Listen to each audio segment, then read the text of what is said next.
Hello friends. Welcome to ZUBE Stories, where every story hides a little secret just waiting for you. Are you ready for a ride? Settle in, watch gracefully, and let the magic unfold. Don't forget to subscribe and share, because some stories are too good to keep to yourself. Camilla Thornton woke to the soft hum of 100 hidden luxuries. The penthouse suite of the Thornton mansion, perched atop a private hill, never saw a morning that wasn't perfectly orchestrated.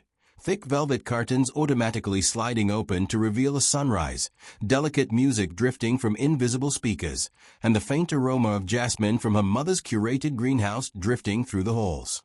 It was a world of polished marble floors, hushed maids, and whispered conversations, every detail an echo of her father's fastidious taste.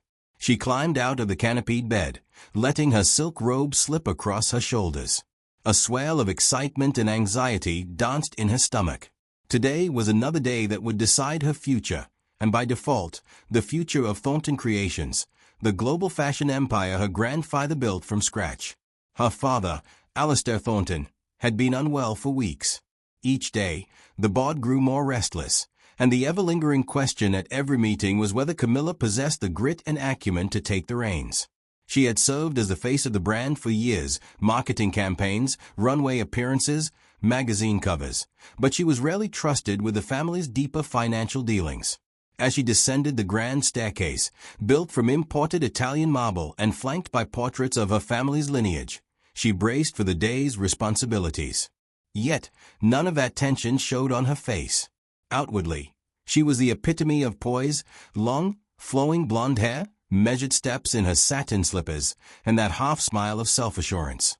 At the breakfast nook, Damon Reed, her husband of 2 years, sipped his espresso. He was a striking figure with dark, slicked-back hair and sharp green eyes that gave him an air of perpetual calculation. He offered her a cool smile, pushing a cappuccino toward her place setting. The staff had laid out an array of fruit tarts, fresh croissants, and her favorite orange marmalade. Damon eyed her carefully, as though gauging her mood. "How's your father this morning?" he asked. His tone was polite, but there was a clipped quality beneath the question. Camilla settled into the chair, taking a moment to compose her thoughts. "He's stable, but the doctors are concerned about his stress levels. The board meeting is this afternoon, and I know they'll want an update on his condition. I'm worried the constant pressure on him to finalize certain deals isn't doing him any favors."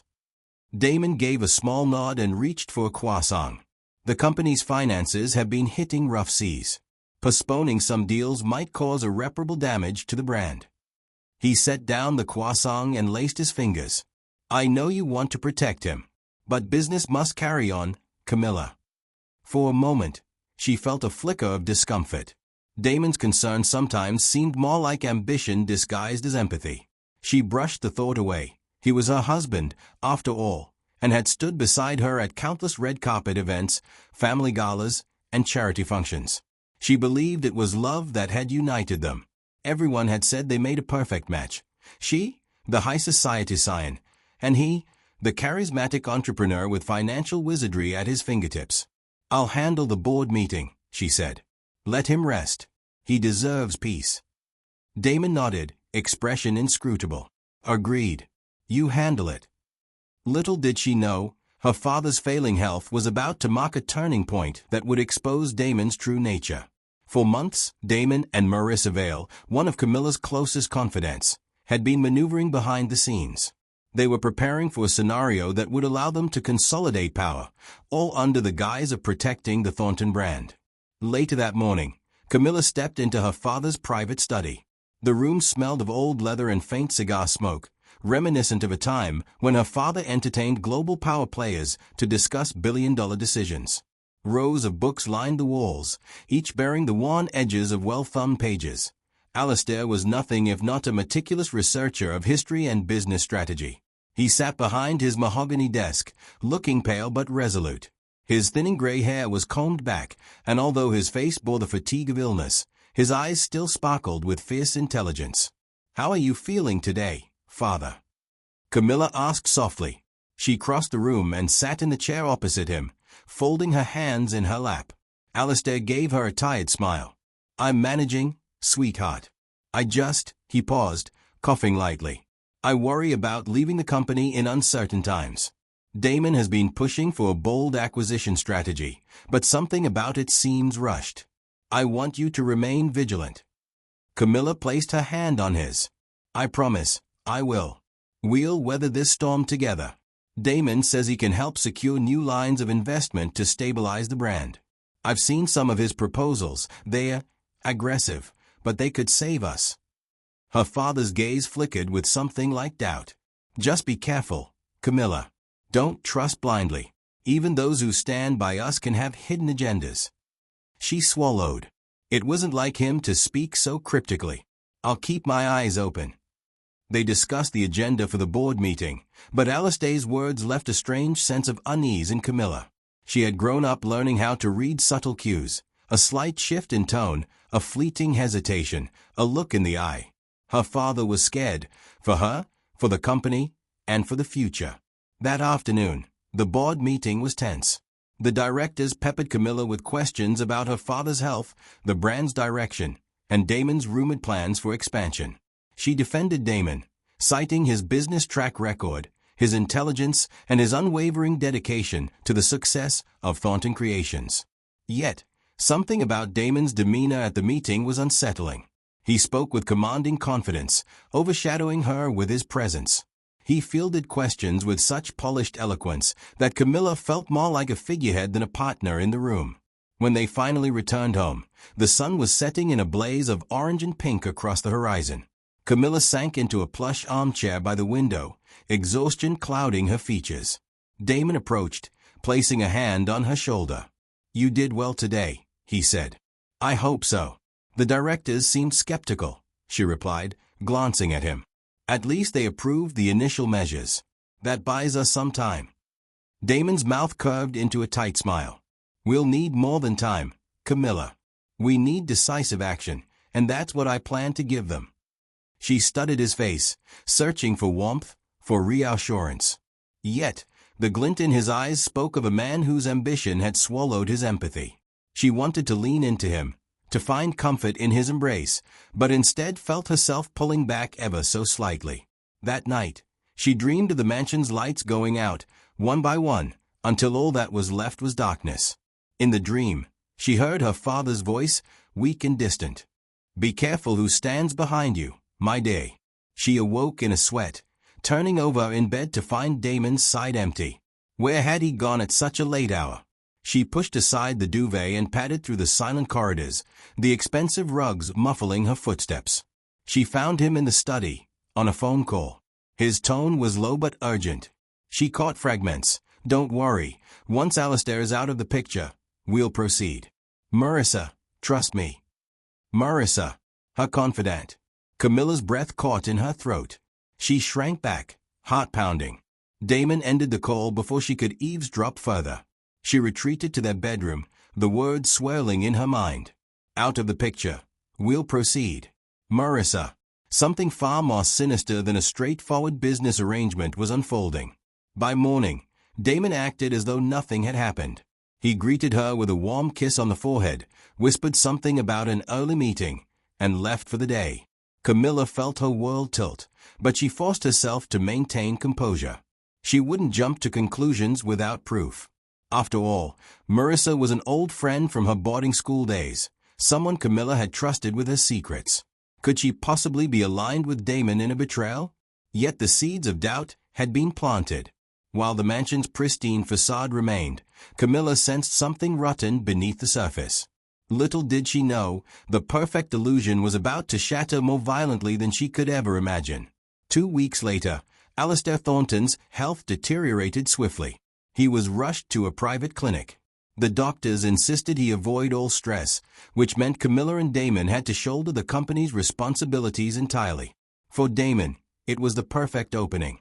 For Camilla, it was an emotional hurricane. Late one evening, after a day spent orchestrating damage control for Thornton Creations, Camilla sat by her father's hospital bed. The sterile white walls and the incessant beep of medical machines formed a backdrop to a silent vigil. She held his cold hand between hers, gazing into his pale face. It felt like he was slipping away from her, day by day, moment by moment. Her phone buzzed. Reluctantly, She pulled it out. A text from Damon, board emergency. Need you here. She glanced at her father, torn between staying by his side and fulfilling her duty to the company. Alistair stirred, opening his eyes with effort. Go, he whispered. Protect the legacy. She squeezed his hand and left, tears stinging the corners of her eyes. When she arrived at the Thornton Tower boardroom, the atmosphere was electric. A cluster of shareholders murmured in corners, anxious. The news had leaked. Thornton Creations was nearing insolvency. Several lines of credit had vanished, and key investors were pulling out, citing mismanagement. Camilla turned to Damon, her voice quivering. What's going on? We were close to securing new capital. How did this fall apart so quickly? He shot her a glare that cut like a knife. The markets turned on us. Our credit lines dried up. Now the company is bleeding money. She tried to steady her nerves. Then we need immediate crisis management, maybe a temporary merger or a new investor. Don't you think I've tried that? His voice snapped with venom. Your father's name is now a liability. After all the rumors of misappropriation and failing health, nobody wants to sink money into a dying empire. Camilla's stomach dropped. What rumors? We have no record of misappropriation. My father wouldn't. Damon's eyes flashed. It doesn't matter. Perception is reality in this business. And the reality is that we're on the brink of collapse. As the meeting ended in chaos, Camilla felt the weight of the world on her shoulders. The brand her ancestors built, the legacy her father had fought to preserve, now threatened by unseen forces. And Damon, the man who had once sworn to stand by her through everything, seemed fueled by anger rather than partnership. At home, exhaustion overcame her. She retreated to the bedroom, but Damon followed, face etched in fury. This is your fault, he spat, slamming the door behind him. How can you say that? She asked, voice breaking. I've been trying my best to hold things together while my father is in the hospital. He advanced toward her, his voice rising. If your father had listened to me months ago, sold off certain divisions, or merged with the right partners, we wouldn't be drowning in red ink. Instead, he insisted on tradition, on maintaining control. And you backed him. Camilla's eyes widened in betrayal. You knew he was proud of the family legacy. That legacy is worthless if we lose the entire company, Damon snarled. I'm done cleaning up this mess. It's time for me to protect my own interests. She stared at him, heart pounding. The handsome face she once adored was twisted in contempt. She recalled his late-night call to Marissa, his hush-hush conversations, and now this. Something far more personal was in motion. Just then, her phone buzzed again. She glimpsed the caller ID, Marissa Vale. Before Camilla could answer, Damon snatched the phone from her hand. She can wait, he said, tossing it aside. He reached for Camilla's wrist, yanking her closer. Fear spiked in her chest. Damon, let me go. His grip tightened. I've sacrificed enough. Your father's illness, your board's incompetence, it's draining everything I have. I can't wait any longer. He released her abruptly, flinging her hand aside. Pack your things. I want you out. Tonight. Her eyes filled with tears. Out. This is my home. Our home. He snorted. Your father's brand is worthless now. The mansion is financed through the company. Everything is crumbling. I don't need you here complicating matters. Stunned, she could only stare. She had never imagined he would turn so callous. But Damon, we're married. Do you think I care? He scoffed, eyes devoid of warmth. There's nothing left for me in this marriage. You're just another liability. The blood drained from Camilla's face. She wanted to argue, to reason, but her throat felt constricted. In that moment, she understood. Their marriage had been a strategic move for Damon from the start. She was the key to power in Thornton Creations. Now that the empire was crumbling, she was no longer useful. That night, she packed a single suitcase in numb silence, tears streaming down her face. As she zipped it shut, she heard footsteps outside the bedroom. Damon's voice, low and urgent. Yes, Marissa. We'll finalize the details tomorrow. I've taken care of Camilla. Her heart cracked. Marissa, The friend who had stood by her through countless fashion shows and philanthropic events was conspiring with her husband. The betrayal was too painful to process. She left the mansion in the dead of night, stepping out onto the sprawling driveway. The crisp air stung her cheeks. In a final, cruel twist, Damon had arranged a car service to ferry her away from the only home she'd ever known. As she climbed into the back seat, she glanced at the towering windows of the mansion. Her bedroom lights had already been switched off. The driver pulled away, and with each street lamp they passed, Camilla's tears grew heavier. She felt hollow, a shattered figurine once displayed proudly in the grand halls of high society. Now she was nothing more than a scandal waiting to unfold, a victim of a twisted power play.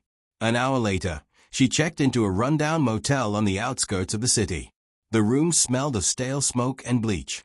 She tossed her suitcase on the bed, flipped on the dim lamp, and stared at her reflection in the mottled mirror. Gone was the confident heiress. Before her stood a woman broken by betrayal, her mascara smudged, her eyes red, and her hair disheveled. Her phone buzzed again, this time from a new unknown number. She answered hesitantly. A quiet voice on the other end said, "Camilla? It's Dr. Shanley from the clinic. We got your test results." She inhaled, bracing for another piece of bad news. "Congratulations," the doctor said. "You're pregnant." Camilla's legs buckled. She sank onto the bed, tears returning in a sudden torrent. In the wake of Damon's ultimate betrayal, she discovered she was carrying his child. A swell of shock, despair, and a faint surge of hope collided inside her. She placed a trembling hand on her abdomen, speaking softly, "I'm so sorry, little one." Yet, even in her despair, a spark of resolve was lit.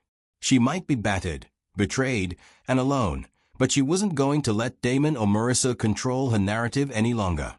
She whispered to her unborn child, "We'll rise above this. I promise." Sunrise cast pale light through the ragged curtains of the motel room, revealing threadbare carpeting and a buzzing neon sign outside.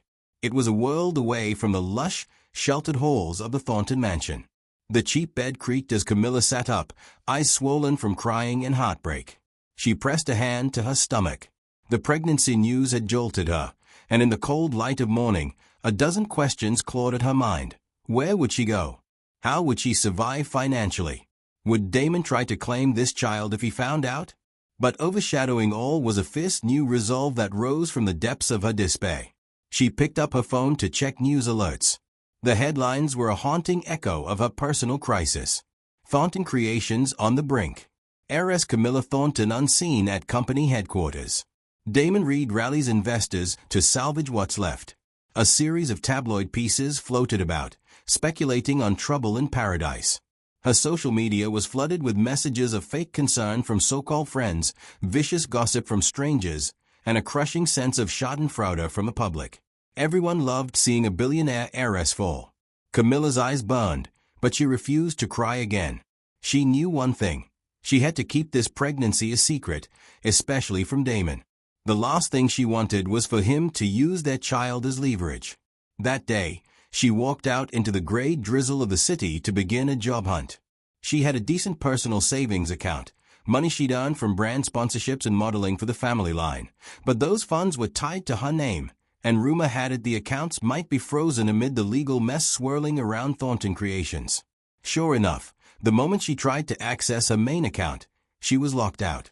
Pending investigation, the bank manager said on the phone. Panic set in, but she shoved it down. She used what little cash she had on hand to buy a few sets of practical clothes, simple jeans, plain shirts, from a discount store. Ditching her designer outfits was the first step in hiding her identity. The next step was finding a job that wouldn't draw attention.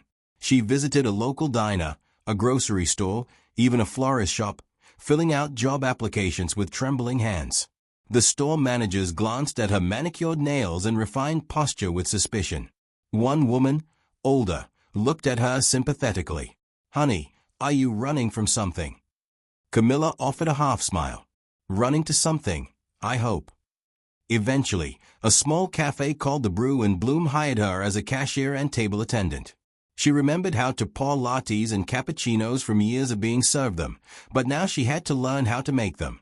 On her first day, her boss, Linda, a plump woman with kind eyes, showed her the ropes. Despite Linda's motherly demeanor, she was all business when it came to the cafe. Camilla welcomed the challenge. It was a chance to stay busy, distracted from her roiling thoughts. During slow afternoons, she'd wipe counters and watch the door, always paranoid that Damon, or Marissa, or a photographer might burst in and recognize her. But the truth was, Camilla looked different. She wore no makeup, her hair tied in a loose ponytail. She slouched slightly, eyes downcast, a deliberate attempt at invisibility. It didn't take long for exhaustion to set in. Between morning sickness and the physical strain of standing all day, her body felt like it was in revolt.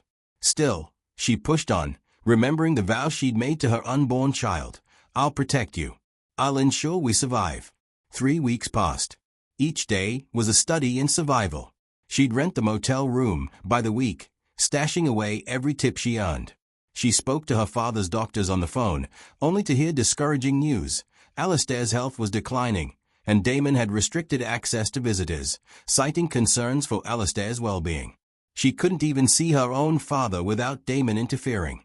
One night, as she closed up the cafe, Linda approached quietly. "You've got heart, kid," Linda said, handing Camilla her small envelope of tips. "I don't know your story, but I've seen women come in here with that look.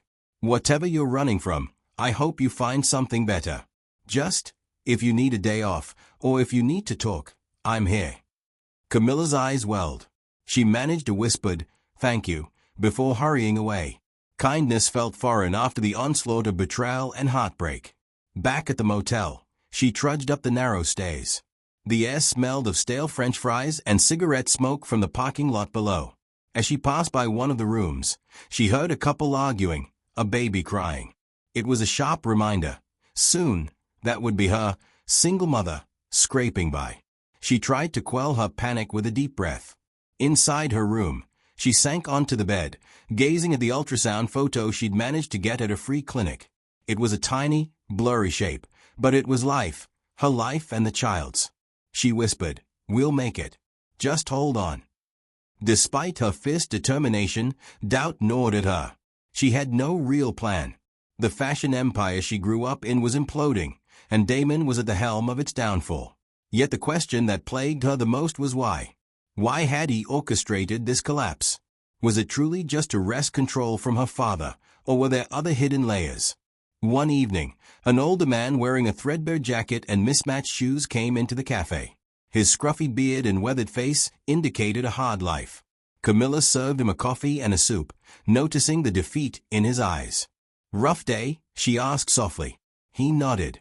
"Got laid off. Been working construction for 15 years and, poof, it's gone. Some fancy developer decided to cut corners." "I'm sorry," she murmured. "That's awful." He offered a sad smile. "Life's a wheel, ain't it? One day you're up, next day you're down." For a split second, their gazes locked, and she saw a reflection of her own struggle in his. This man had also been discarded, left to fend for himself, not unlike her. She gave him an extra roll for free, ignoring Linda's watchful glance. The man tucked it into his jacket and left with a quiet thanks. After her shift, Camilla walked the dimly lit streets back to her motel, reflecting on that encounter. She realized that adversity connects people more deeply than privilege ever does. She wasn't a high society princess anymore. She was just another person trying to survive. Somehow, that realization, as humbling as it was, gave her a sense of solidarity with the forgotten and overlooked. Later that week, she found a worn paperback on a bus stop bench, rising from the ashes. The title struck her like a clarion call. She picked it up and flipped through the pages. It was someone's self-published memoir about losing everything in a fire, only to rebuild. The author, a woman named Regina Cole, wrote passionately about resilience. Camilla read it each night before bed, gleaning snippets of wisdom like, "Every defeat plants a seed of redemption, and your darkest moment can become the bedrock of your greatest triumph." She pinned these lines to her mind like protective charms. Over time, her confusion and fear began to morph into something else, resolve. If she could muster the will, she could channel her knowledge of business, marketing, and fashion into a plan. She didn't know exactly how yet, but her father had once told her, "When your back is to the wall, you either crumble or you climb." Day by day, she felt the stirring of her old self, the Camilla who commanded runways, charmed entire rooms, and negotiated brand deals. She didn't need the Thornton name to do that again. All she needed was a fresh start and a reason. She had both, the child growing inside her and a burning need for justice, or perhaps revenge, against those who had orchestrated her downfall. As the weeks turned into a month, she heard rumors that Damon was being photographed around town with Marissa Vale, attending lavish parties and elite business gatherings. The tabloids gleefully labeled them a power couple. The betrayal stung like an open wound, but Camilla forced herself to focus on the bigger picture. One night, she stood in front of the motel mirror, gently rubbing her abdomen. "They'll regret underestimating me," she said aloud. "I won't let them near you. I'll make sure we're safe." In that reflection, she no longer saw a victim. She saw a woman forged by adversity, preparing to reclaim her life. The runway was gone, replaced by the rocky road of a motel parking lot, but her spirit had never been sharper. "This pain will shape my power," she recalled telling herself. She repeated it now like a mantra, letting each word anchor her to the promise of a future where she and her child would not just survive, but thrive. Weeks passed. Kellen's corporate brunch at the Brew and Bloom went off without a hitch. Linda credited much of its success to Camilla's meticulous attention to detail. The decor was tasteful, the timing perfect, and every small crisis, missing name cards, last-minute dietary requests, was handled swiftly. Kellen's guests left impressed. Before leaving, Kellen pulled Linda and Camilla aside. "That was seamless," he complimented. "I host dozens of events a year, and this felt refreshingly smooth." "Thank you." Linda beamed. "All thanks to Camilla. She really took charge." Camilla waved a dismissive hand. "It was a team effort." Kellen met her eyes. "Still, if you ever want to change of scenery, Drake Capital is always looking for sharp minds.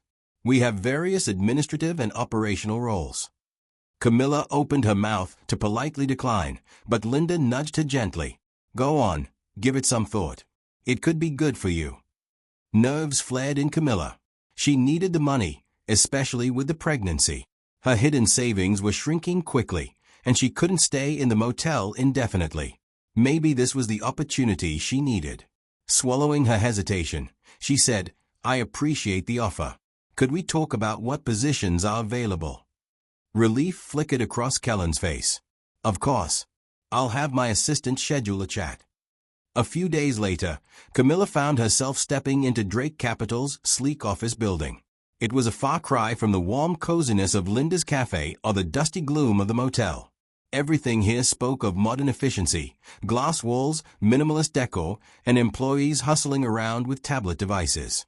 The air smelled of ambition and potential. Kellen's assistant led Camilla into a meeting room.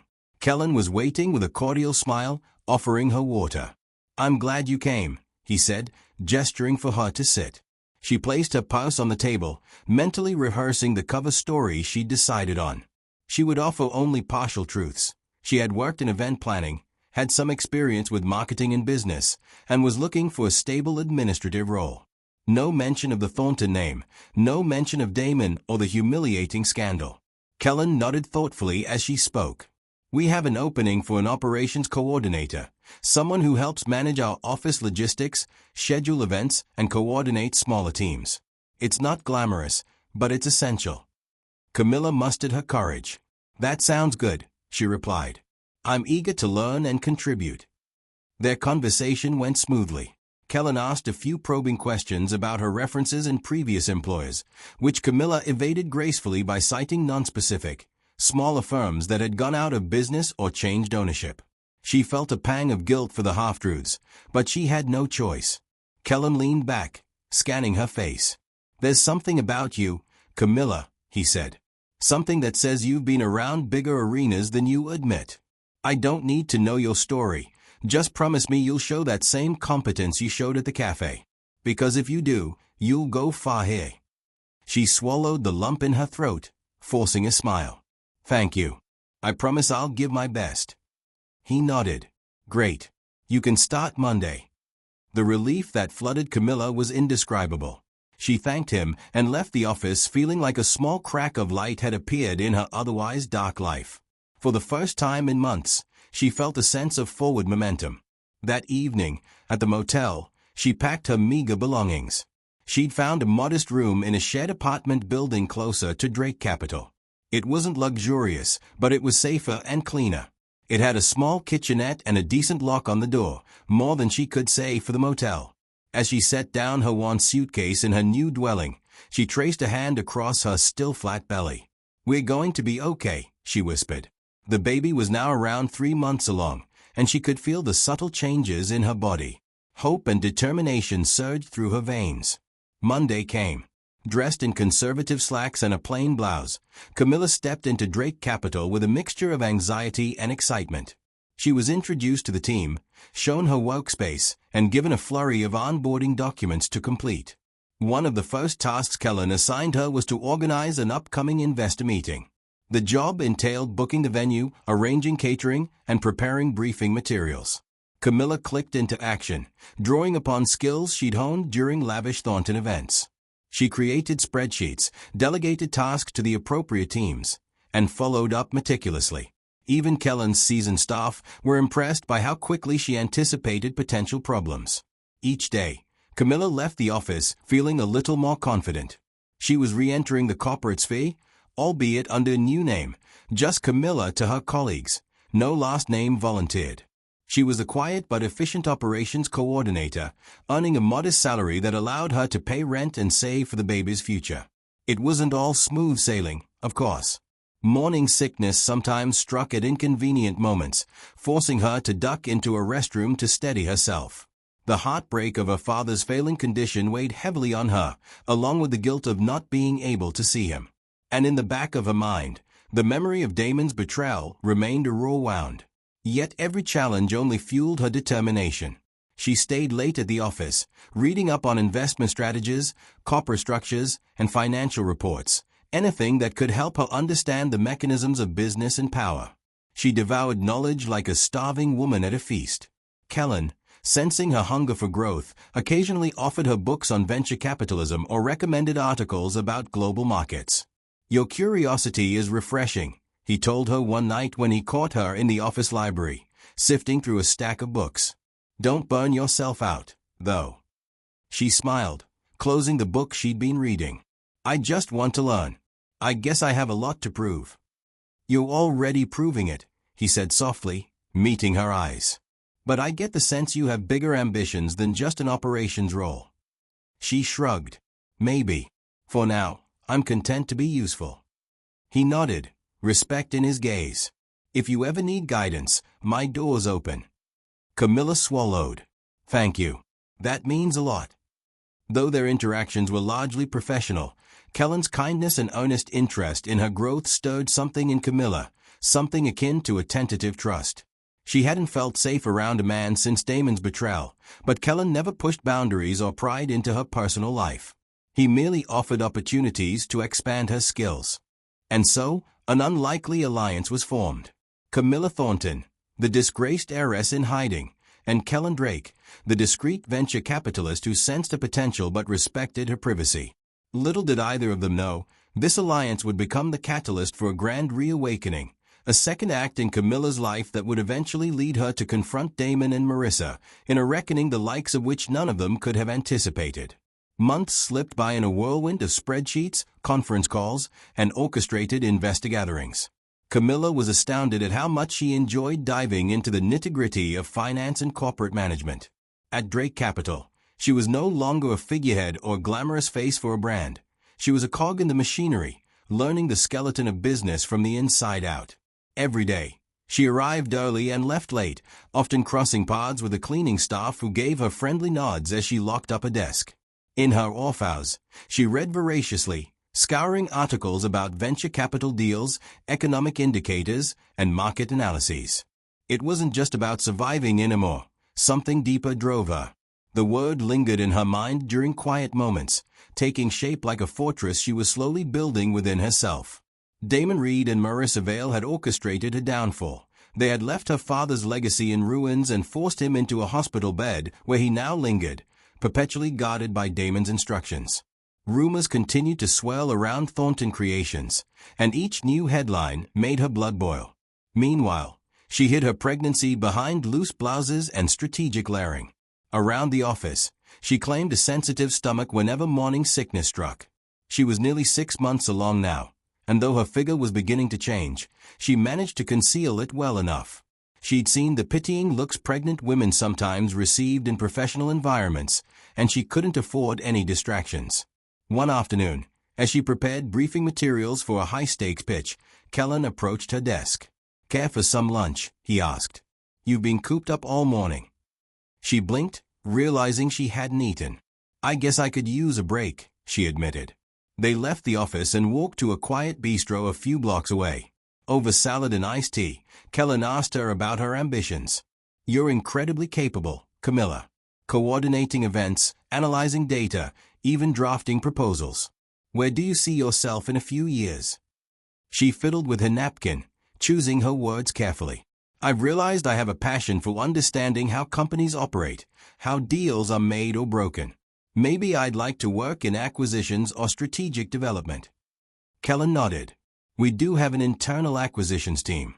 They scout potential companies to invest in or acquire. I could introduce you to them, on an informal basis, at least. Maybe you can shadow some of their meetings." Her heart leapt. "I'd love that." It was a chance to learn the intricacies of how companies could be taken over, dismantled, or rebuilt, a knowledge that might be crucial in her eventual confrontation with Damon. While the idea of revenge sat in the back of her mind, she was also driven by genuine curiosity. This was the gateway to truly understanding the game of power that Damon had used against her family. A week later, Kellen made good on his promise. Camilla sat in on an internal acquisitions meeting, quietly taking notes at the back of the conference room. The team discussed potential targets, analyzing each company's market position, financial statements, and vulnerabilities. It was a dance of numbers and strategy that both fascinated and unsettled her. She recalled how Damon must have done the same when planning his betrayal. After the meeting, the head of acquisitions, a poised woman named Esther, approached Camilla. "Your questions were insightful," she said. "Are you considering a move to acquisitions?" "I'd like to learn more," Camilla replied, keeping her tone measured. "I find the process of identifying potential synergies or pitfalls enlightening." Esther tilted her head, studying Camilla. "We could use someone with your organizational skills and attention to detail. Talk to Kellen. If he's open to transferring you, I can start you off in a junior capacity." Inside, Camilla's heart soared, but she kept her cool. "I'll definitely speak with him." That evening, as Camilla walked home, she felt an odd mixture of excitement and dread. She was stepping deeper into the world of corporate maneuvering, an environment that could be ruthless. She thought of her father, lying in the hospital under Damon's watch. Would he approve of her path? Yes, she decided. He wanted me to be strong. By the time she reached her small apartment, she was utterly drained. She opened the fridge to see a carton of milk, some fruits, and leftover pasta. A far cry from the lavish spread she once took for granted. As she microwaved a dinner, she gazed at the reflection of a growing belly in the kitchen's chrome toaster. A new wave of determination washed over her. "I'm not just doing this for me. I'm doing this for us." Later, she pulled up her laptop, diving into public records about Thornton Creations. Financial statements, press releases, legal documents, anything she could find. She was searching for the truth behind the company's collapse, the deals Damon had orchestrated, and how Marissa fit into all of it. Most of the information was heavily redacted or hidden behind corporate privacy walls, but she caught glimpses of suspicious timelines, cash outflows, loan defaults, abrupt partnership dissolutions. One night, she stumbled upon a startling detail. A shell company named Vale Holdings had acquired crucial Thornton assets right before the collapse. The same Vale as Marissa Vale? Possibly. She cross-referenced addresses, but many threads were carefully veiled. Yet it confirmed what she'd suspected. This wasn't just a natural market downturn. Damon and Marissa had systematically gutted Thornton Creations from the inside, transferring valuable parts to entities under their control. Camilla stared at her laptop, fury simmering. "They orchestrated my father's downfall, and my own." The next step was figuring out how. She needed a deeper understanding of corporate finance, shell entities, and legal frameworks. She needed to become as shrewd as Damon was, if not more. Hours turned into days, and days into weeks of relentless study. When Kellen noticed her staying late, he commended her effort, unaware of the deeper motive driving her. Camilla, for her part, maintained a calm exterior, an industrious employee simply eager to climb the ranks. Finally, Esther invited her to join the acquisitions team on a trial basis. It was an unspoken promotion, no fanfare, just a shift in responsibilities. Camilla's new role involved preliminary research on potential companies, drafting reports, and assisting in due diligence. Her first test came when Drake Capital considered investing in a mid-sized tech firm struggling with liquidity. Camilla pored over the firm's financial statements, analyzing revenue streams, overhead costs, and potential growth areas. At a team meeting, she confidently presented her findings, suggesting areas where cost-cutting might strengthen the company's long-term viability. Kellen, who sat in the back, watched her with quiet pride. When she finished, Esther turned to the team. "Any questions?" A senior associate spoke up. "These recommendations are sound, but the liquidity crunch might be deeper than we think. Are we sure the brand can survive negative press if they default on certain obligations?" Camilla answered calmly, "If we position the brand as pivoting to innovative solutions, the press could actually spin it positively, as long as we're transparent about showtime challenges. The key is to manage expectations rather than deny the existing struggles." Esther nodded. "Thank you, Camilla. I appreciate the thoroughness." Kellen caught her eye, a small smile of acknowledgement on his lips. In that moment, she felt a spark of validation. She wasn't just learning the game, she was playing it successfully. Later, as the meeting dispersed, Camilla caught snippets of conversation in the hallway. "She's really sharp. Where did Kellen find her?" "No idea, but she's got potential." She couldn't help but feel a flicker of triumph. If only they knew she'd been an heiress, once deemed nothing but a pretty figurehead. "This is who I really am," she thought. "Not Damon's trophy, not my father's shadow. I'm someone who can master this arena." As her belly continued to grow, she made strategic choices about her wardrobe. She avoided office gatherings that included alcohol, feigning early mornings as an excuse to decline. She also had a doctor's note to avoid lifting heavy boxes or engaging in certain tasks, citing a back issue.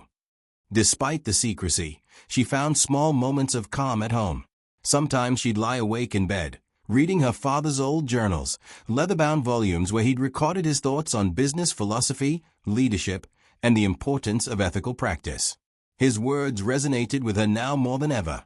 "There will always be those who seek to profit from your vulnerability. But kindness and ethics, coupled with strategy, is the true path to lasting success." She wished he could see her now, forging her own path. Maybe he would be proud. Maybe he'd want me to fight for our name. But the word ethics tugged at her. She knew she was concealing her identity, harboring thoughts of revenge, hardly the moral high ground. Yet, she told herself it was justice, not cruelty, that she sought. One late evening, she gathered the courage to attempt a phone call to her father's hospital. She dialed the private line. A nurse answered. "I'm sorry," the nurse said. "Mr. Thornton already has visitors scheduled for tomorrow with Mr. Reed. The family has limited the schedule to reduce stress." "Has he improved?" Camilla asked, heart hammering. The nurse hesitated. "His condition is stable, but I can't share more without permission." Tears of frustration welled up. Damon's control over access to her father was absolute. As she hung up, anger flared once again. She clenched her fist, whispering to the silent apartment, "I'm coming for you, Damon. And when I do, you'll wish you never crossed me."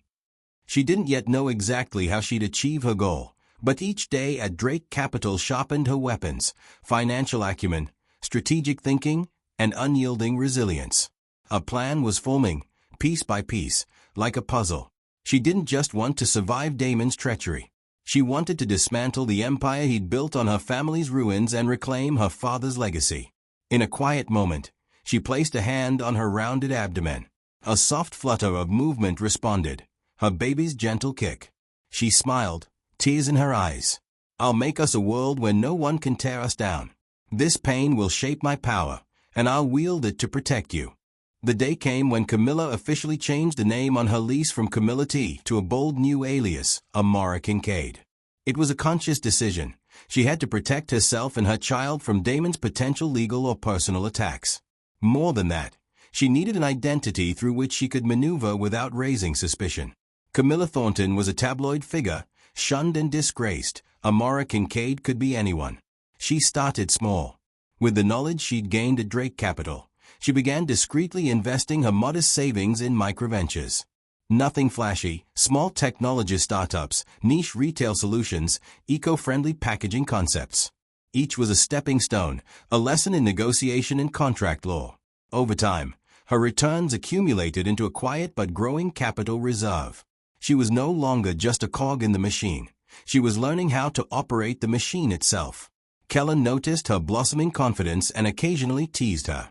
"You've got a spark in your eyes these days," he said one afternoon when she pitched a new idea for potential acquisitions research. "Anything you'd like to share?" She offered a cryptic smile. "Let's just say I'm finally realizing my potential." He laughed softly. "Fair enough. Keep it up." She continued to refine her strategy. Step 1, acquire knowledge. Step 2, acquire capital. Step 3, identify Damon's vulnerabilities. Step 4, strike. She wasn't naive enough to think she could single-handedly overthrow Damon's empire overnight. But piece by piece, she believed she could chip away at the foundation he'd stolen. As her pregnancy advanced, she began wearing flowy dresses paired with structured blazers, an odd mix, but one that concealed her growing bump. She was in her 7th month when she finally confided in Linda from the Brew and Bloom, the only person she felt safe enough to share the news with. They met for coffee on Linda's day off. Linda gasped in delight, hugging Camilla close. "You dear girl. I had no idea." Camilla's eyes welled. "I've had to keep it a secret. My situation, it's complicated." Linda nodded solemnly, sensing the gravity. "Well, if you need anything at all, just call me. Babies need so much love, and you have plenty of that to give." Camilla smiled gratefully. Though they didn't delve into the full story, the simple gesture of support filled her heart with warmth she hadn't felt in months. Back at Drake Capital, Camilla continued to excel. She worked closely with Esther and Kellen, analyzing mergers and acquisitions. She was so thorough that Kellen sometimes entrusted her to sit in on client pitches. "You have a knack for seeing what others miss," he said. Her hidden motivation, anticipating the moves Damon might make in his own corporate sphere, sharpened her instincts. It was during one of these late-night research sessions that she stumbled upon a rumor. Damon Reed was planning a major expansion, diversifying into luxury real estate. Searching deeper, she discovered shell companies linked to Damon. She suspected these shells were conduits for laundering or concealing funds from Thornton Creations' meltdown. If she could trace those funds, perhaps she could expose him. The problem was that her direct involvement could blow her cover. She needed a separate entity, Amara Kincaid Investments, to maneuver in the shadows. So she incorporated a small boutique investment firm under that very name. She was careful to set it up in a business-friendly jurisdiction, masking her identity through multiple layers of legal separation. It was a labyrinth of documents and digital filings, but she'd learned how to do it from her daily work at Drake Capital.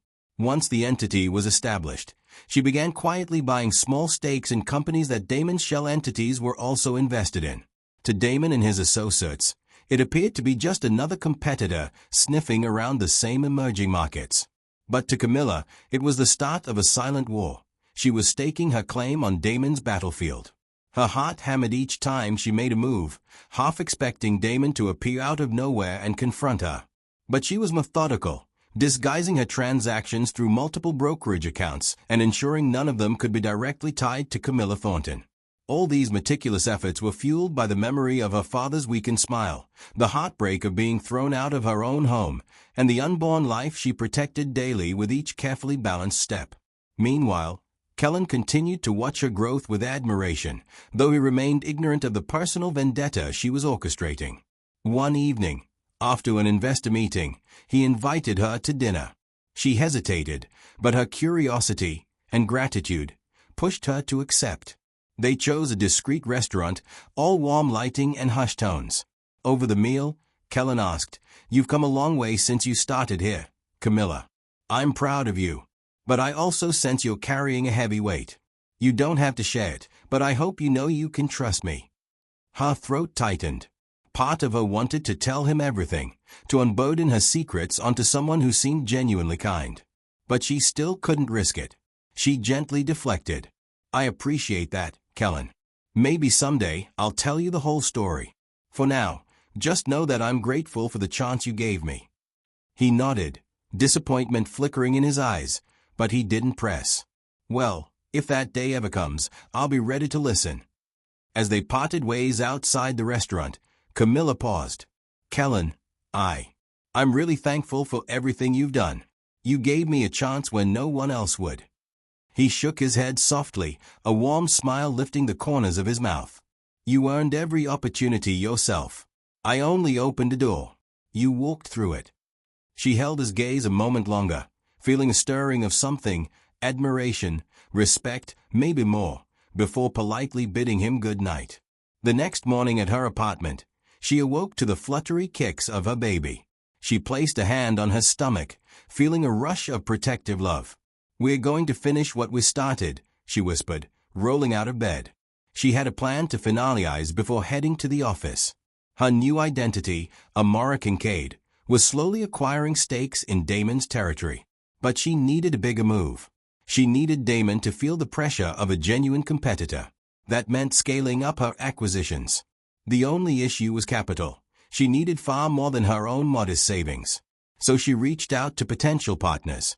She scoured her list of personal contacts from the days of her socialite life, those who had parted ways with Damon or Marissa under bad terms, or who had once expressed sympathy for Camilla's plight. Through carefully worded emails and phone calls, never revealing her true identity, she pitched investment opportunities in new markets. Some turned her down politely. Others bit, intrigued by the anonymity and the prospect of outmaneuvering Damon Reed. She enlisted the help of a small legal team she'd hired remotely. Communication was conducted through encrypted channels, with instructions that all documents be signed in the name of Amara Kincaid. Each new partner was brought on with carefully crafted NDAs and strict confidentiality clauses. The secrecy lent an air of mystique, which, ironically, drove curiosity and more investment. Within a few months, Amara Kincaid Investments was robust enough to make waves. They began buying out smaller real estate parcels Damon had intended to acquire, forcing his shell companies to pay a premium if they wanted to secure those properties. Though Damon didn't know it, his competition was the very woman he'd cast aside. Camilla reveled in each small victory. She imagined Damon's frustration when deals fell through or prices skyrocketed unexpectedly. She pictured Marissa's smug face contorting in confusion as they tried to identify the mysterious new competitor. The thought gave her a certain grim satisfaction. However, she never forgot her father's values. There's a way to fight without losing your soul. She was determined to bring Damon down through legal means, exposing his corruption, reclaiming what he stole, and using his own tactics against him without crossing ethical lines herself. By the time her 8th month of pregnancy rolled around, her body ached with the extra weight, and she tired more easily. Yet, she pressed on, fueled by purpose. She found an obstetrician who agreed to do house visits for discreet clients, paying a premium to keep her identity off standard medical records. It was risky, but she felt safer knowing Damon couldn't easily trace her medical files. One evening, while reviewing portfolio reports at her kitchen table, her phone buzzed with a headline notification. Thornton Creations auction of remaining assets, Damon Reed poised to reshape luxury holdings. Her jaw tightened. Thornton Creations was being dismantled and auctioned off to pay debts Damon and Marissa had orchestrated. She pushed her laptop aside, staring at the article. Her father's legacy, a dynasty spanning generations, reduced to a fraction of its former glory. "Not if I can help it," she whispered, eyes burning with tears of rage. She grabbed her phone and dialed her legal team. "We need to move fast. I want to bid on those assets through Amara Kincaid Investments. Yes, the key divisions first. Let's make sure Damon can't just snap them up." And so began the next phase of her plan. She was done playing small. Damon had become the storm that obliterated her life. Now it was time to become the storm that would obliterate his. 9 months into her pregnancy, Camilla felt the weight of her unborn daughter with every step she took. She'd taken a short leave from Drake Capital, citing medical reasons to keep her condition under wraps. Meanwhile, Amara Kincaid Investments moved aggressively, snatching up Thornton Creations' properties and intellectual assets at the auction. Damon Reed was livid. He couldn't understand how a boutique firm with no discernible track record suddenly had enough capital to challenge him. He combed through business registries, financial records, and rumor mills, but Amara Kincaid remained a phantom. His frustration was made public in small ways: curt answers in press interviews, a tense jawline whenever asked about the new competitor. Marissa Vale, now visibly his partner both in business and personal life, hovered by his side at each media appearance. She attempted to mask her own confusion, but every time she was asked about Amara Kincaid, her mouth twitched. Neither had a clue who they were truly up against. Finally, the moment arrived for a grand industry gala, a yearly event bringing together the city's top investors, moguls, and socialites. Thornton Creations had once been a key sponsor, but this year, it was Damon's new venture, Reed and Vale Enterprises, that took center stage. And on the guest list, courtesy of a high-net-worth seat at a sponsor's table, was Amara Kincaid. Camilla prepared meticulously for the night. She commissioned a discreet designer who specialized in maternity formal wear, someone she trusted to keep secrets. The result was a stunning silver gown that draped elegantly over her belly without overtly announcing her pregnancy. She paired it with understated jewelry, a sleek hairstyle, and smoky-eyed makeup that transformed her from the quiet Camilla in hiding into the commanding presence of Amara Kincaid. When she arrived at the gala, a hush fell over the crowd. Cameras flashed, capturing this enigmatic newcomer who had been making waves in the business world. Camilla felt her pulse thrum, but she glided forward with regal composure, reminding herself of her runway days. "I was born in the limelight," she thought, "and tonight I reclaim it." From across the room, Damon and Marissa watched, curiosity etched into their faces. "Who is that?" Marissa whispered, narrowing her eyes. "She's mesmerizing." Damon frowned. "Amara Kincaid, I suspect. The one everyone's been talking about." Marissa's gaze flicked from Camilla's face to the gentle curve of her abdomen. "She's pregnant," she muttered, as if that made the woman's competitive presence even more insulting. Camilla, for her part, circled the gala floor, greeting various business figures who were eager to meet the elusive Amara Kincaid. Each handshake was an exercise in controlled nerves. She had to maintain the veneer. She bantered about market trends, alluding to her team and her backers without revealing details. The crowd found her refreshingly confident and mysterious. Eventually, the inevitability happened. Damon approached her. "Miss Kincaid, I believe." He extended a hand. She turned, meeting his gaze. A sudden rush of old emotions battered her: betrayal, heartbreak, rage. But she kept her face smooth. "Indeed. You must be Damon Reed." He gave a tight smile. "It's a pleasure to finally meet the woman who's been disrupting so many of my deals." She offered a small laugh. "Disruption is the name of the game, Mr. Reed. I thought you'd appreciate the competition. Keeps us all sharp." Damon's eyes narrowed slightly. Something about her voice or demeanor must have pricked at his memory. "Yes. Well, I do wonder how such a new player has so much capital to spare. Care to enlighten us?" Camilla merely smiled. "Some secrets are better kept behind closed doors." Marissa sidled up, her glittering dress clinging to her figure. She eyed Camilla with a hint of hostility. "You've certainly made a name for yourself in a short time, Miss Kincaid." Her gaze dropped to Camilla's belly. "Quite the feat, especially considering your condition." Camilla's lips curved. "A woman can multitask, Miss Vale."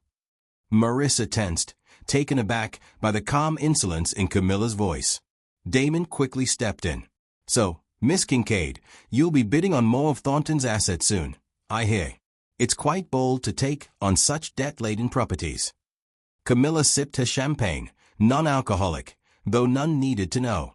"I see potential where others see liabilities, Mr. Reed. That's what differentiates a visionary from a scavenger." His eyes flashed with anger, but he forced a polite laugh. "Spoken like a true idealist." "Perhaps. Time will tell who's really playing the long game." She turned to walk away, but he placed a hand gently on her elbow. "One more thing," he said, leaning in so only she could hear. "Something about you feels familiar." Her heart pounded. "Careful." She gave an enigmatic smile, lightly removing his hand from her arm. "Life is full of coincidences, Mr. Reed. Enjoy the evening." She melted back into the crowd, ignoring the flurry of cameras and whispers. Her heart hammered, adrenaline coursing through her veins. Facing Damon without crumbling was a victory in itself. She could almost feel her unborn child flutter in agreement. As the night wore on, guests took their seats for the gala's program, speeches, charity auctions, and networking tributes. Camilla found herself at a table with notable figures, including Kellen Drake, who shot her a look of astonishment when he recognized her. She told him she was on medical leave, never hinting at her secret identity. "Now," he stared, stunned. "Camilla," he mouthed under his breath. She nodded almost imperceptibly, pressing a finger to her lips. She prayed he wouldn't out her. Kellen blinked, clearly wrestling with disbelief, but he respected her silent plea. By the time dessert was served, his shock had transformed into a subtle, understanding gaze that said, "I won't betray you." Marissa and Damon took the stage at one point, speaking about their new era for luxury real estate. Camilla listened through clenched teeth as they boasted about philanthropic endeavors, never once mentioning how they'd gutted Thornton Creations for profit. She kept her composure, though the hypocrisy made her stomach turn. After the speeches, Marissa cornered her near marble column. "You seem awfully intrigued by our business, Miss Kincaid," she said, swirling the wine in her glass. Camilla shrugged elegantly. "Just another sector worth exploring. I like to keep my portfolio diverse." Marissa studied her face with unsettling focus. "Don't I know you from somewhere? You look strangely familiar." Camilla gave a low chuckle. "We all run in the same circles eventually, Miss Vale. Maybe you saw me at a previous event." "That must be it," Marissa replied, though doubt flickered in her eyes. Camilla stepped closer, lowering her voice. "You know, it's funny. People often assume they can bury others under paperwork, rumors, or a crumbling legacy. But sometimes, the ones they bury just take root underground and grow back stronger." Marissa's eyes widened. She opened her mouth to retort, but Camilla walked away, leaving her speechless. Back at her table, she picked up her clutch, nodding discreetly to Kellen. They both left the gala soon after. Once outside, she exhaled, feeling the tension drain. A driver she'd hired for the night helped her into a waiting car. She couldn't risk traveling in the same circles as Damon for too long. Inside the car, she allowed a small laugh to escape. She had faced Damon and Marissa, stared them down with poise, and planted the seeds of doubt in their minds. The mask of Amora Kincaid had held firm, and for the first time, she felt the exhilarating rush of a power reclaimed. She was no longer the discarded heiress, forced out in shame. She was a force to be reckoned with, and the storm clouds were gathering. As the car pulled away from the glittering venue, she placed a hand protectively over her belly.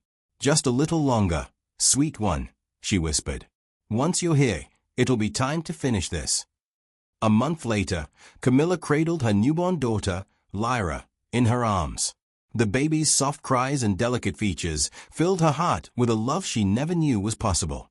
Lyra's tiny fingers curled around Camilla's thumb, anchoring her to the present moment, a moment of absolute joy and serenity that stood in stark contrast to the storm she was about to unleash upon Damon. The labor had been discreet, conducted in a private birthing suite. Kellen had quietly footed part of the hospital bill, ensuring no records tied Camilla's real name to the birth. She hated relying on him for something so personal, but she had no choice. He had proven himself a steadfast ally, never once asking for explanations that she wasn't ready to give. 2 weeks later, physically exhausted but emotionally stronger, Camilla enacted the final stages of her plan. While she rested at home with Lyra, her legal team and investment partners set in motion a chain reaction that would irrevocably damage Damon's empire. First came the leaks. Carefully curated documents, bank statements, emails, and contracts were delivered to key media outlets. They revealed fraudulent transactions, hidden shell companies, and manipulative deals that Damon and Marissa had orchestrated to bleed Thornton Creations dry.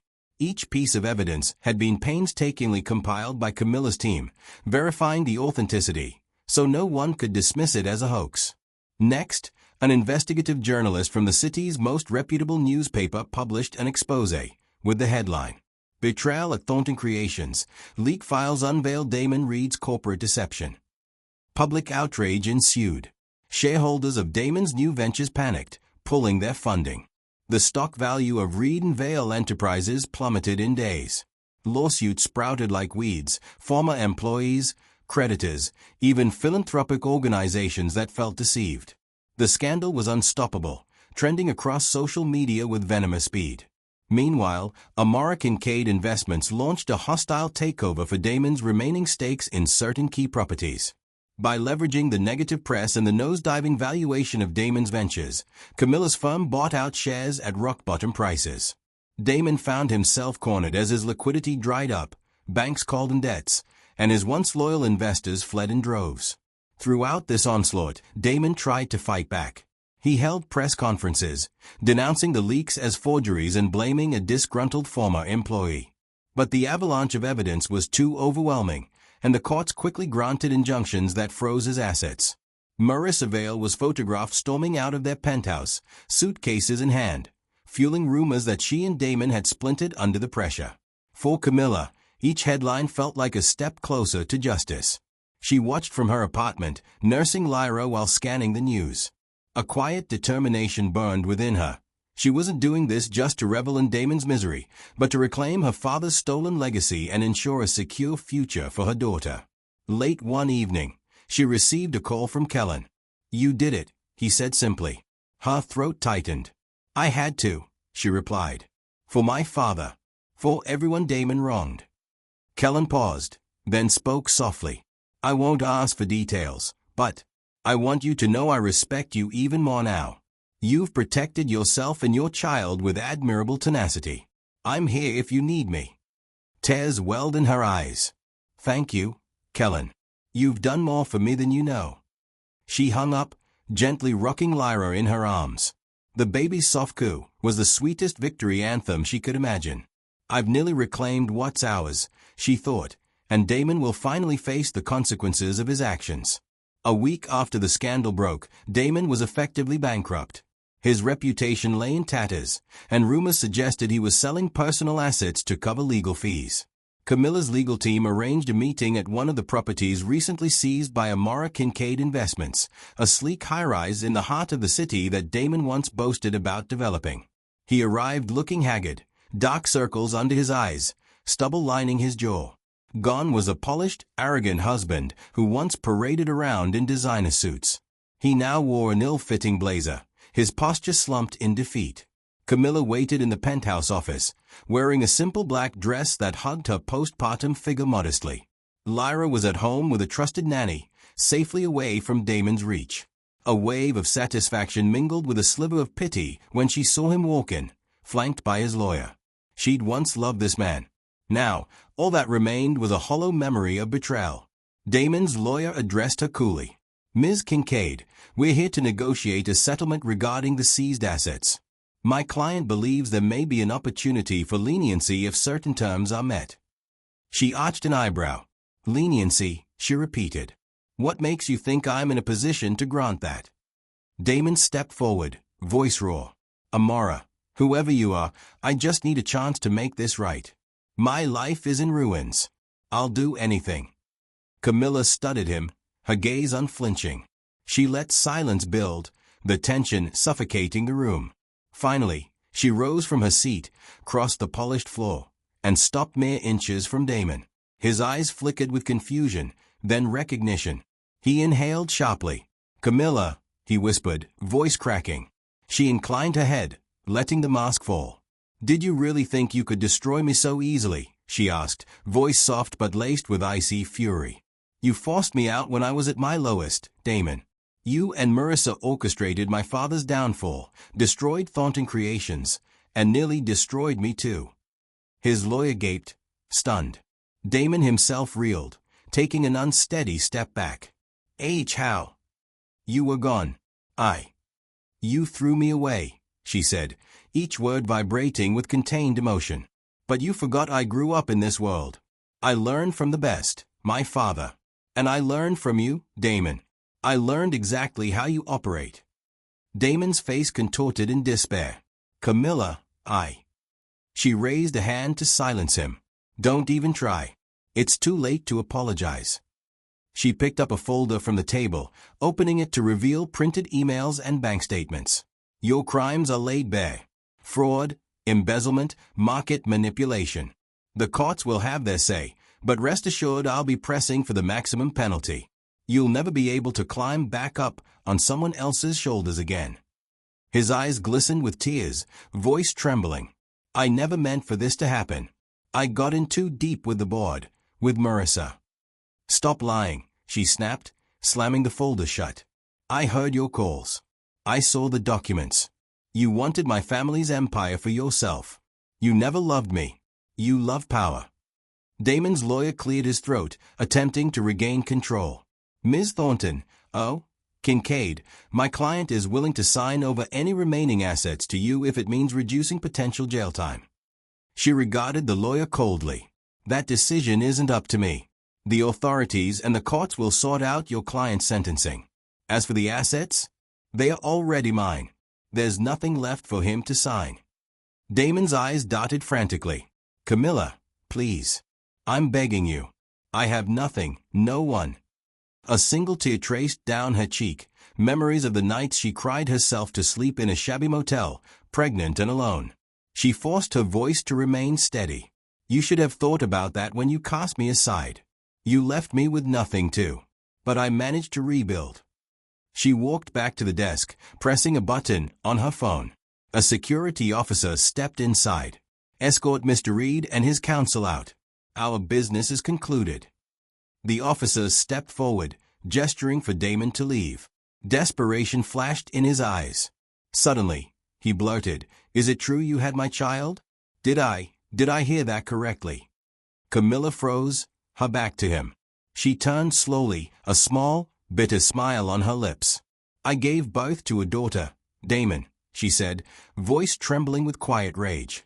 She's healthy, beautiful, and she'll never know you. I'll make sure of that. He fell to his knees, tears streaming down his face. Please, let me see her. I'm her father. I deserve at least that. Her heart pounded with old pain, but she stood firm. A father protects. A father loves. You've done neither. You threw us away.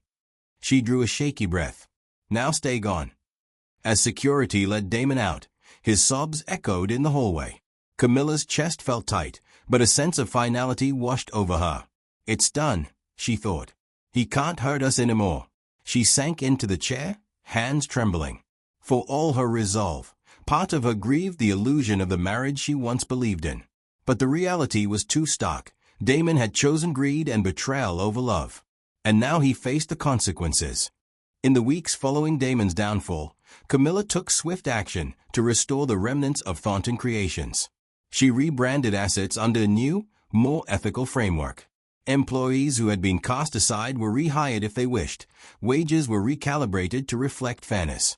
She set up a trust fund in her father's name to sponsor budding fashion designers from underprivileged backgrounds, a move that aligned with the original spirit of Thornton Creations. As for Alistair Thornton, he showed signs of recovery once Damon's restrictions were lifted. He was freed from the manipulative environment that had drained him. Although weakened and still in need of care, he was able to see his granddaughter, Lyra, in a tearful, joyful hospital reunion. The sight of Alistair holding Lyra, eyes alight with wonder, brought Camilla a healing she never expected. She no longer felt alone. She had her father, and she had her child. Together, they formed a new family unit. One crisp autumn afternoon, Camilla sat in the private garden of the rebranded Thornton Rising, the new name she chose for the reborn fashion house. Sunlight streamed through tall hedges, dappling the stone walkway. She was reviewing design portfolios when a familiar voice spoke behind her. Kellen said I might find you here. She turned to see Linda from the Brew and Bloom, a broad smile on her face. Linda carried a bouquet of wildflowers, which she handed to Camilla. To congratulate you on everything you've accomplished. Camilla stood, enveloping Linda in a hug. I owe you so much. You gave me a job when I was at rock bottom. Linda patted her cheek. You did the rest. I'm just happy to see you shining again. Just then, Kellen appeared in the garden, his usual calm demeanor laced with a hint of nerves. He approached Camilla, eyes warm with affection that went beyond mere friendship. Linda winked, excusing herself to give them privacy. Kellen cleared his throat. I heard from the acquisitions team. The final steps in the reformation of Thornton Rising are complete. Congratulations, boss, he teased. Camilla laughed softly, gesturing to a bench. Sit with me. They sat, a gentle breeze rustling the leaves. Camilla glanced at him, feeling that same stirring she'd once felt, a sense of trust and closeness. You've been patient, she said.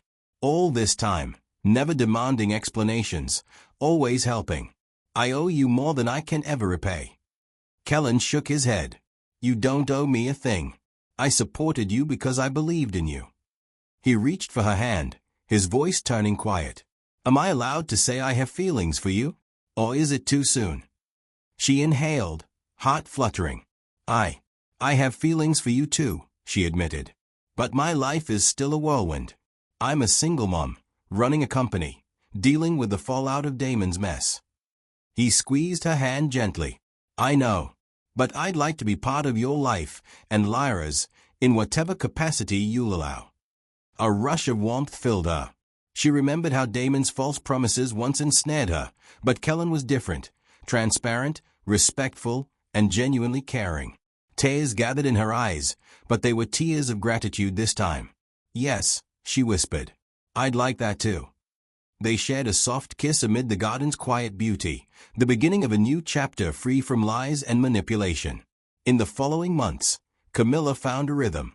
She balanced motherhood with leadership at Thornton Rising, forging alliances built on trust rather than fear. She implemented robust transparency measures so no one could replicate Damon's corruption. Slowly, the brand regained public favor, lauded for its ethical turnaround. Stocks climbed, and employees regained pride in their work. Media outlets attempted to sensationalize her story. Heiress returns with a vengeance, they proclaimed, or from disgrace to dominant. Camilla declined most interview requests, focusing instead on her company and her daughter. Occasionally, she'd appear at fashion events to promote new lines, dazzling the public with her resilience. But always, she kept the focus on the brand, not her personal vendetta. Some nights, she'd reflect on the harrowing journey. Betrayal, poverty, secrecy, revenge, and finally redemption. She had confronted her darkest fears, emerged stronger, and refused to let bitterness consume her soul. Damon's downfall was complete, and though he faced legal trials, she knew that she no longer needed to keep tabs on him. He was no threat. He was a cautionary tale. One evening, after tucking Lyra into her crib, Camilla stood on the balcony of her newly rebuilt family estate. The mansion had been renovated in a modern style, less ostentatious, more sustainable. She gazed at the skyline, thinking of her father resting comfortably in a suite downstairs, and of Kellen's text that he'd arrive soon for dinner. A soft wind caressed her face, carrying the scent of night-blooming jasmine. In that stillness, she whispered the moral that had guided her through every tribulation. They took everything from me, but they couldn't break me. Strength isn't in how you rise, it's in how you rise again with grace, power, and peace. A shooting star arced across the night sky. Camilla smiled, taking it as a sign that her story had truly come full circle. She'd found purpose in rebuilding, power in her newfound voice, and most importantly, peace in letting go of the past. The betrayal that once defined her had lost its hold. Now, she was defined by her resilience and her resolve to create a better future, for herself, for Lyra, and for the legacy her family had built with love and integrity. I hope you enjoyed the story. If you did, kindly hit the like button and subscribe for more captivating tales. I'd love to hear from you. What stood out to you, or what lesson did you take away from this story? Share your thoughts in the comments section below. Until next time, see you in the next story. With love, ZUBE.